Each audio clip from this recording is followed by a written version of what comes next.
Yau na ɗauke da wani gagarumin sirri. Idan wata masiba ta tunkaro ka, ko kana da wata shari'a a kotu, ko wata matsala ta tunkaro rayuwarka, kana so wannan abin ya mutu.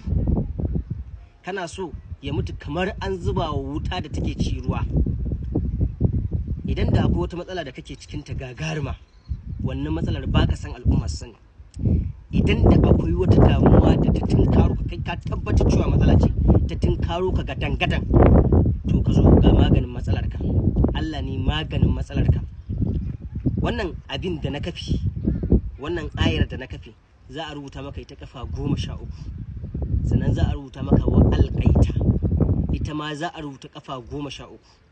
Sai a zo a samu a rubuta suratul fatiha ta kitab. Idan aka yi wannan rubutun za ka wanke shi gaba ɗaya. Za ka zo ka haɗa wuta, ka nemo itace. Za ka samu itace a gabas da gidanka. Za ka nemo itace a gabas a yamma da gidanka.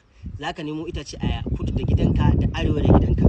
Misali, kowane ɓangare za ka je ka samu itace guda ɗaya. Za ka zo ka haɗa, za ka kunna wuta. Za ka tsaya a gaban wutan nan da kunna ganga-ganga take ci. Za ka ringa ɗebo wannan ruwan rubutu na wa alƙaita da wannan ayar da na kafe da suratul fatiha ta kitab. Za ka ringa yayyafa wannan ruwan har ya mutu. Kana cewa Allah, wannan bala'i da ya tunkaro ni, wannan musifa da ta tunkaro ni, ko kuma wannan shari'a da muke a kotu, ko kuma wannan matsalar da wane isa ka ni, ko kuma wannan bashin da nake ciki, Allah ka yaye shi, ka ɗauke shi kamar bai faru ba. Dan uwa, in dai kai wannan aikin, an gama a daga ranar wannan matsalar har abada ta rabu da kai.